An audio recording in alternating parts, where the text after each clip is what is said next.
Parish Khrist Jingshai Marbisu Pynhap Perdano ya kelingku daup nyopsan Snem jongkani ke Parish haga santarik ukla lingkot arjar opsan.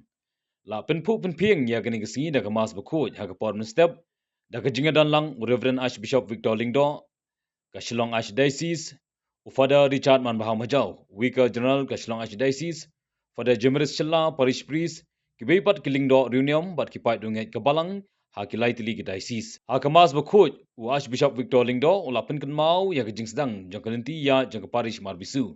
Wal ulai ke kentian sebai kentian rupa ringkat ke seneng ke kentu ya kipai dungai. Hadian kemas berkuj la pelong ya ke jing mani sakramen, bat hadian ke jing lekniam la pelong ya ke program ke balingkot bal ayok banot ru UK kem kadak ban ke lekmen ya ke ningisi sakan mau. Ikaw isnay, ikaw jibha, day barani haka parish. Ikitbong ini Parish menangin pada dua sapran. Niasnya berkit bernai kebas nutuna hanya kasih kebas penasya. Jing punya beriton nasab nak jutaan berim na profet Isaiah itu apa? Unia profet Ibrahim nyos pa san Snem shua berwan Yesus percaya. Henry kecil keren tu snow kebau yang sunda berbrai pada Yesus.